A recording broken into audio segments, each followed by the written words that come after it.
The silent arrival. The void between stars held its breath. Patrol vessel Dawnwatcher drifted along the outer boundary of Zithrian space, its sensors sweeping methodically across the emptiness. Lieutenant Kaztur stifled a yawn as he monitored the scanning equipment. 20 cycles of uneventful border duty had dulled his senses. The Zithrian Empire had expanded unchallenged for centuries across the galactic arm, absorbing or eliminating all who stood in their path. Nothing interesting ever happened on the edge of the Empire. Until today. A warning chime broke the monotony. Kaztur straightened in his chair, mandibles clicking with sudden alertness. The scanner showed nothing. Yet the alert continued. "What is it?" Captain Vexmore asked, approaching the console. "Anomaly detected, Captain. But I can't see anything on visual." Vexmore's compound eyes narrowed. Switched to gravimetric scanning. The display changed, and both officers froze. Where empty space should have been, a massive distortion appeared, a perfectly symmetrical void in the fabric of space itself. "Contact High Command," Vexmore ordered, his voice hushed. Now. Within hours, the entire defense fleet of the Zithrian Empire's outer territories had mobilized. 12 warships formed a wide perimeter around the anomaly. Weapons charge. Admiral Krell, Supreme Commander of the Zithrian Defense Forces, watched from the bridge of the flagship Sovereign Claw. "Report," he demanded. Science Officer Mesalith approached, her exoskeletal fingers tapping nervously on her datavad. "The anomaly is approximately 2 kilometers in length, Admiral. It's absorbing all scanning waves rather than reflecting them. We can only detect its presence through the gravitational displacement it creates. A cloaking technology, beyond anything we've encountered. It's not just bending light. It's absorbing all forms of radiation. By all normal measures, it simply doesn't exist." Admiral Krell's mandibles clicked in irritation. The Zithrian Empire had conquered 17 sentient species, assimilated their technologies, and established dominance across the sector. Nothing should be beyond their understanding. "Open a communication channel," he ordered. "All frequencies." The communications officer complied, broadcasting a standard greeting in the Imperial dialect, followed by the automatic translation matrices developed from the conquered races. Silence answered them. "Perhaps it's a natural phenomenon," suggested Captain Drez, Krell's second-in-command. The Admiral didn't respond. His compound eyes remained fixed on the view screen where specialized sensors showed only the outline of the anomaly, a ship-shaped hole in reality.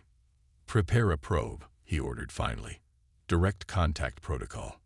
A small drone detached from the Sovereign Claw, propelling itself toward the anomaly. The bridge crew watched in tense silence as it approached. At precisely 500 meters from the target, the probe froze. Its telemetry showed all systems functioning, but it remained motionless, suspended in space. Then, without warning, the probe disappeared.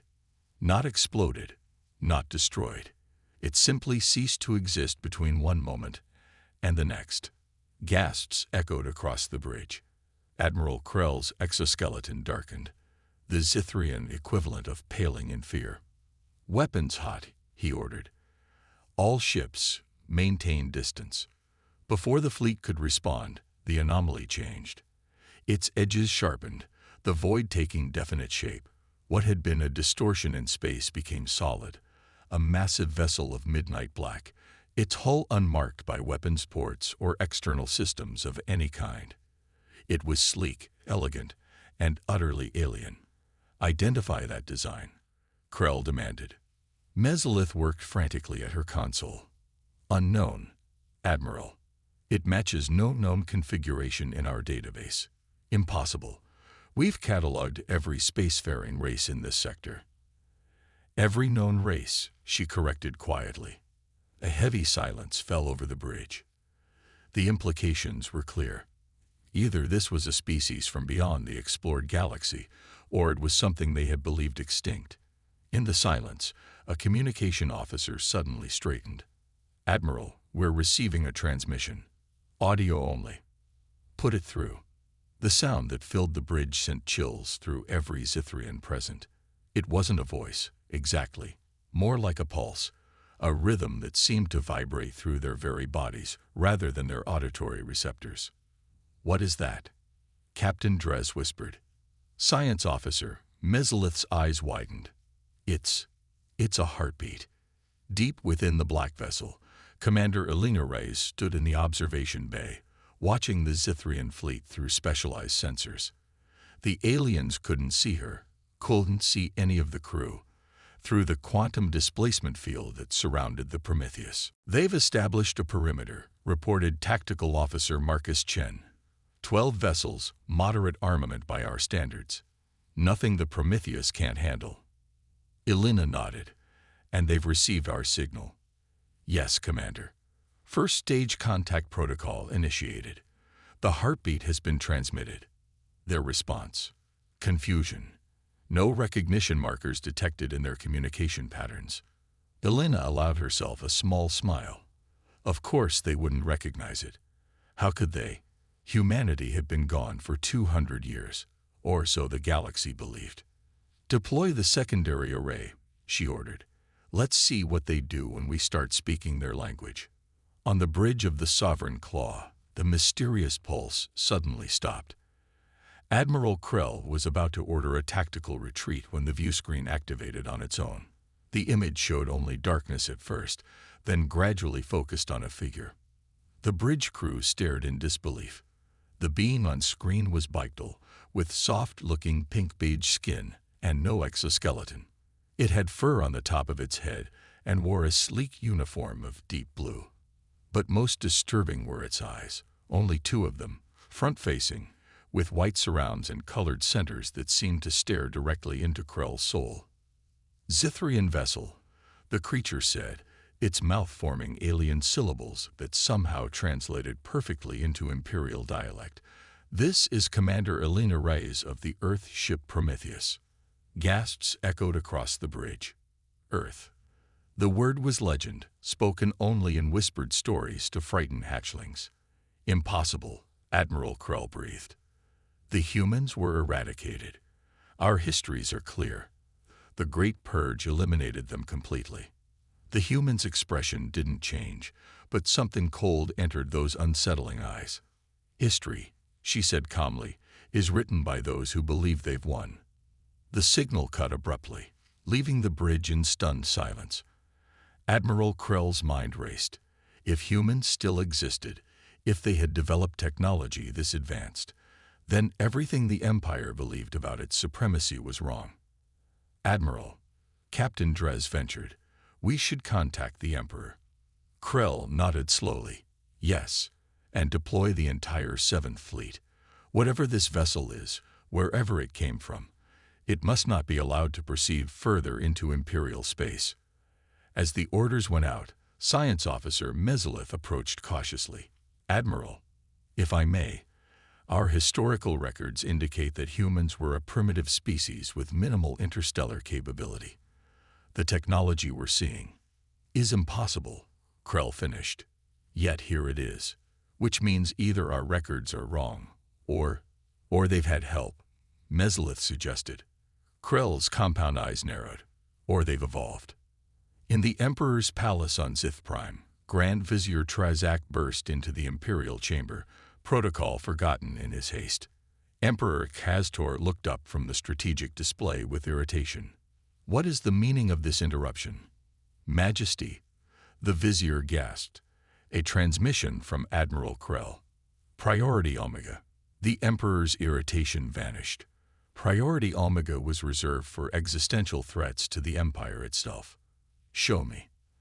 The display shifted to Admiral Krell's face, his exoskeleton dark with stress. "Emperor, we have encountered an unknown vessel at the outer boundary. It employs technology beyond our understanding. And Majesty, they claim to be human." Emperor Exadistor went very still. As ruler, he was one of the few who knew the true history, not the sanitized version taught to Imperial citizens. He knew what the humans had been capable of, and what the Empire had done to them. "Are you certain?" he asked quietly. They identify themselves as such, Majesty, and the biological appearance matches archived records. Contain them, the Emperor ordered. Do not allow them to communicate with any other vessels or planets. And Krell, yes, Majesty. If they truly are human, they must not be allowed to reveal what they know. The stability of the Empire depends on it. Back on the Prometheus, Alina Reyes reviewed the Zithrian fleet deployments with her command staff. They're bringing in reinforcements, Marcus Chen reported. Estimate 40 vessels within 6 hours. Alina nodded. As expected, they're following the standard Zithrian protocol for unknown threats. She turned to her chief science officer. Dr. Novak, what did we learn from their scan attempts? Dr. Sofia Novak, a tall woman with silver-streaked dark hair, brought up a holographic display. Their technology is essentially unchanged from our last intelligence update, impressive by general standards. But, she shrugged, 2 centuries behind ours now. And they have no idea, Alina said softly. No, the quantum displacement field is completely beyond their detection capabilities. They only know we exist because we want them to. Commander Reyes walked to the observation window, staring out at the stars and the distant shapes of the Zithrian vessels.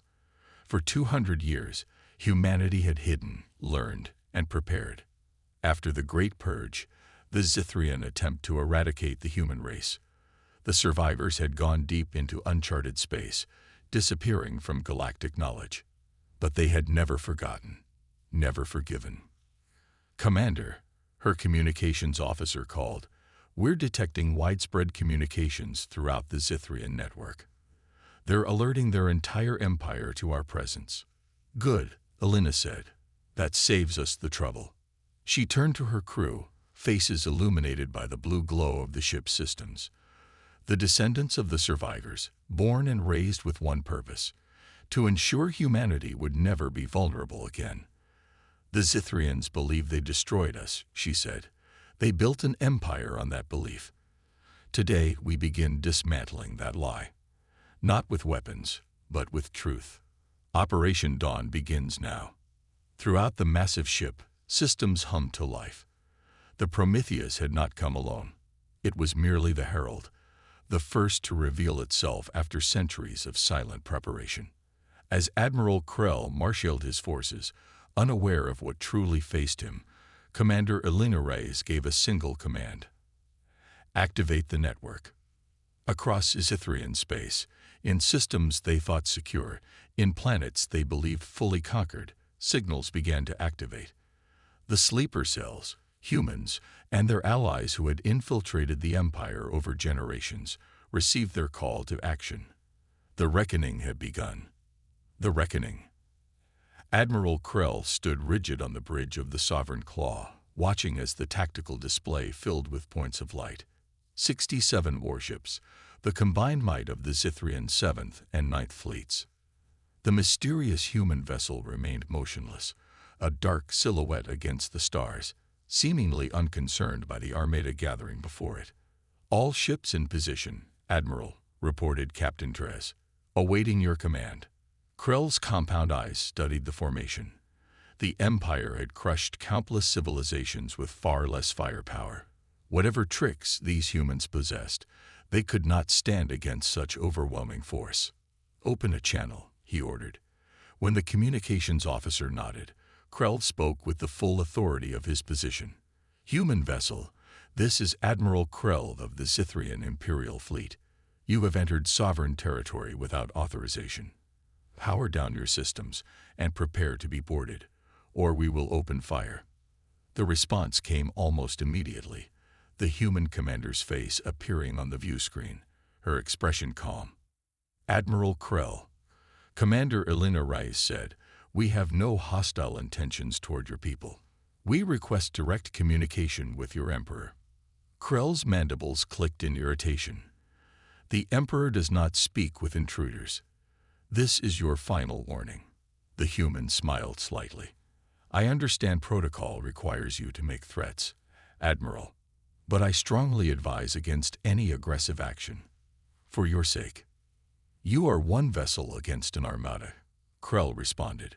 Whatever technology you possess cannot overcome such odds. You misunderstand, Alina said softly. We're not here to fight your ships. We're here to dismantle your empire. The transmission cut. Krell turned to Captain Dres.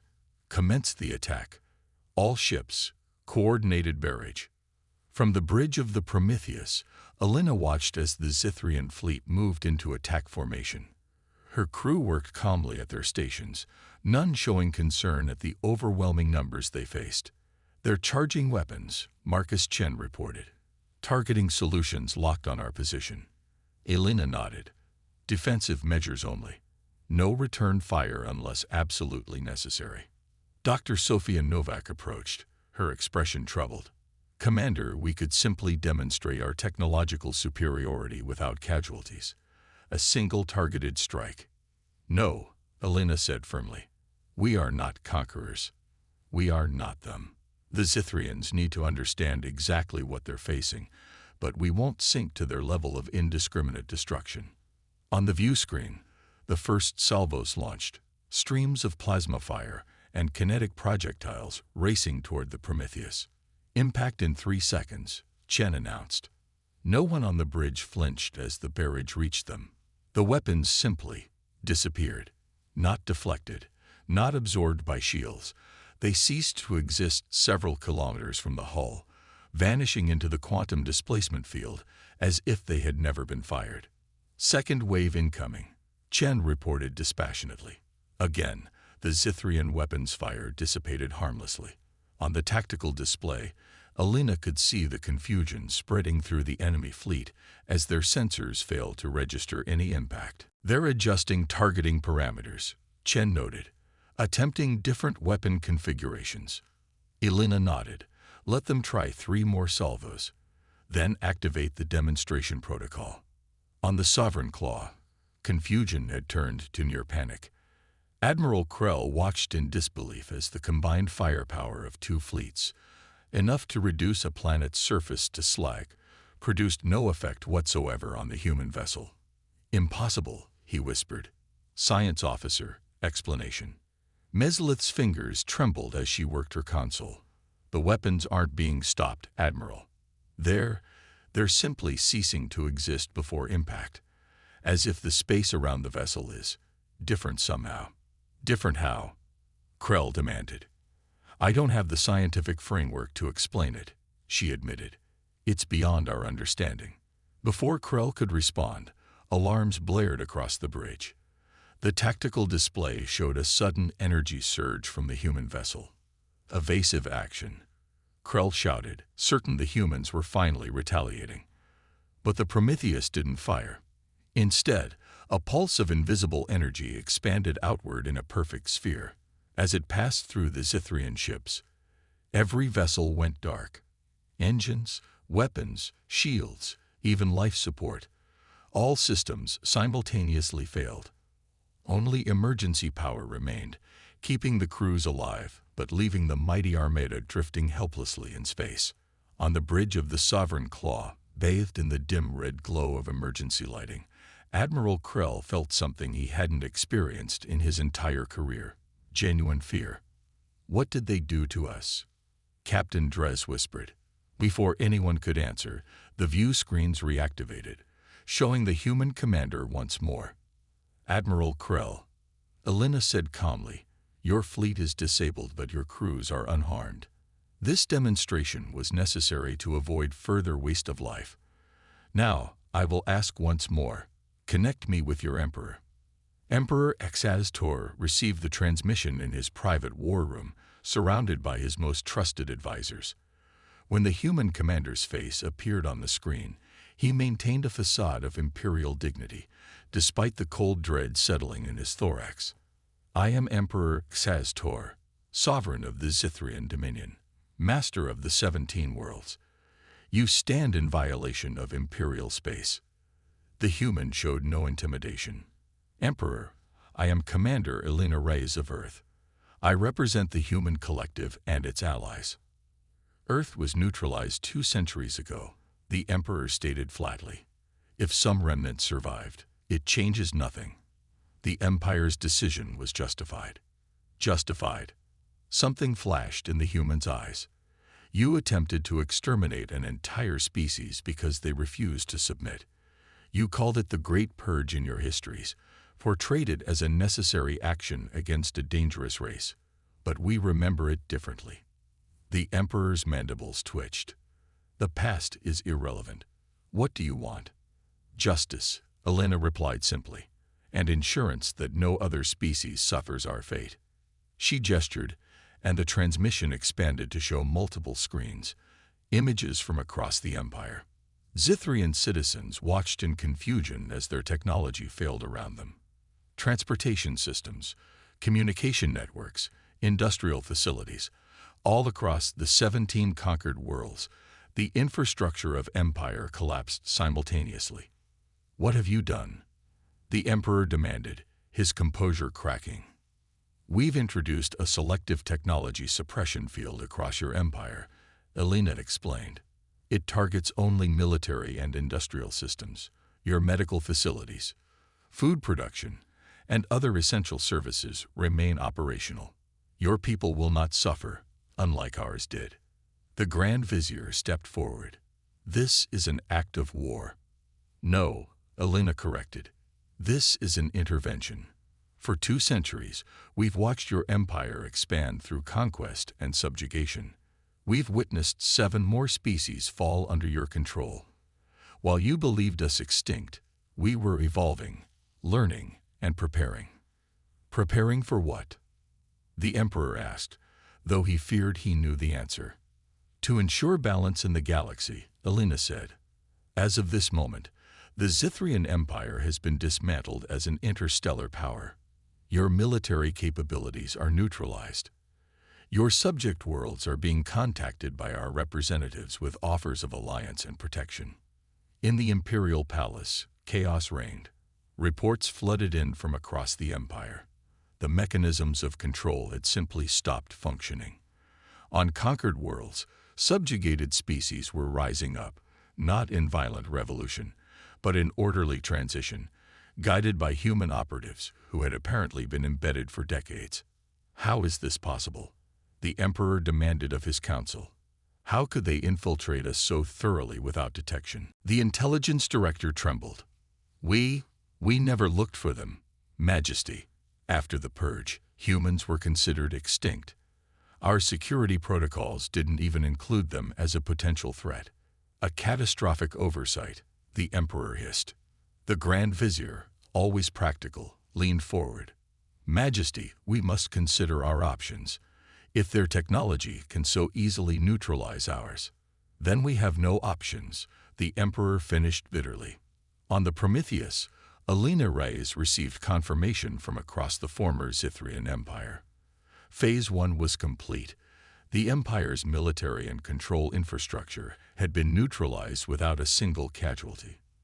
The Zithrian High Council is requesting an audience, her communications officer reported. Elena nodded. Put them through. The screen filled with the image of Emperor Exaz-Tor and his advisors, their exoskeletons dark with stress. What are your demands? The Emperor asked without preamble. Not demands, conditions, Elena corrected. First, the immediate independence of all conquered worlds, with reparations for resources extracted during occupation. Second, a truth commission to document the actual history of the Great Purge and subsequent conquests. Third, the transformation of the imperial government into a representative democracy with equal rights for all species. You would destroy everything we've built. The Grand Vizier protested. No, Elena replied firmly. We're offering you a chance to build something better. The Zithrian people themselves will not be punished for their leaders' actions. Your core worlds will retain their sovereignty, your citizens their dignity. But your days of conquest are over. The Emperor's compound eyes studied her. And if we refuse, then we leave the suppression field in place indefinitely. Your civilization will remain intact but confined to your homeworld, technologically reverted to a pre-space state. Silence fell across the transmission. Finally, the Emperor spoke, his voice subdued. You could have destroyed us completely. Why didn't you? Elena's expression softened slightly. Because that's what you would have done in our position. 200 years ago, your empire tried to exterminate humanity because you feared our potential. You saw only a threat to be eliminated, not a people with whom you could coexist.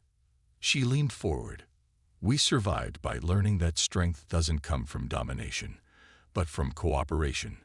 While hiding from your purge fleets, we made contact with other species beyond your reach. We built alliances rather than conquests. We advanced our technology not to subjugate, but to protect. And now you hold all the power, the Emperor observed. We hold the responsibility, Elena corrected. Power is meaningless without wisdom to guide it. 1 week later, Commander Elena Reyes stood in the Grand Assembly Hall of what had once been the Imperial Palace.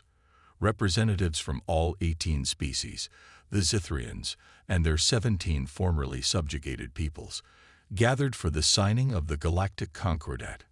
As the human representative, Elena was asked to speak first. She looked out at the gathered delegates, beings of all forms, from the insectoid Zithrians to the crystalline Vox, from the aquatic Merenti to the gaseous Karith. Each had suffered under imperial rule. Each now stood as equals. 200 years ago, she began, humanity faced extinction at the hands of an expanding empire. Those who survived did so by disappearing, by becoming ghosts in the void. We watched and waited, not out of fear, but out of responsibility. She gestured to the gathering. We could have returned with vengeance in our hearts, seeking to destroy rather than rebuild. Many wanted to, but that would have made us no better than those who sought our extinction. Instead, we chose a harder path, to forge a future where power serves justice, where technology advances compassion, where strength protects rather than dominates. Former Emperor Htaz Tor, now simply the Zithrian representative, stepped forward when it was his turn to speak. For centuries, we believed conquest was the path to security, he admitted. We believed that domination was strength. The humans have shown us otherwise. Their technology so far surpasses ours that they could have simply taken our place as conquerors. Instead, they offer us partnership. He turned to face Elena directly. We wronged your people terribly. We cannot undo that history, but we can ensure it is never repeated. As the signing ceremony concluded, Elena walked through the Great Hall's gardens, where representatives of all species mingled freely. Dr. Sofia Novak joined her, datapad in hand. Reports from across former imperial space, she said. The transition governments are stabilizing. The Truth Commission has begun its work, and the suppression field has been deactivated in the first 3 sectors as scheduled. Elena nodded. And the Zithrian military disbanded as agreed. Their ships are being repurposed for humanitarian and scientific missions. They stopped at a viewpoint overlooking the capital city, its spires gleaming in the light of the setting sun. 200 years, Elena said softly. 200 years of hiding, planning, building. Sometimes I wondered if we ever see this day. Sophia smiled. The founders would be proud. They understood that true strength isn't about destruction. It's about transformation. And patience, Elena added. They knew revenge would be easy but ultimately hollow. Building something new, that's the real challenge. In orbit above, the Prometheus maintained its vigil, no longer hidden by the quantum displacement field. Its sleek black hull now reflected the light of Zith Prime's sun, visible to all as a reminder not of humanity's vengeance, but of its vision. The survivors of Earth had not just endured, they had evolved. Not physically, but philosophically. They had taken their near extinction and transformed it into wisdom. They had faced the darkness of the void and emerged not as conquerors, but as architects of a new galactic order.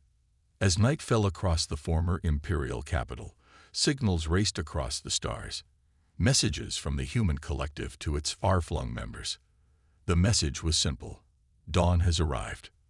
Across the galaxy, humanity and its allies emerged from hiding, ready to help build a future where no species would face the threat of extinction again, where technology served life rather than dominated it, where the strong protected the vulnerable. The Zithrian Empire had fallen, not in fire and destruction, but in transformation. And from its ashes, something greater was rising. A coalition of worlds united not by conquest, but by consent. Not by fear, but by hope. The age of empires was over. The age of cooperation had begun.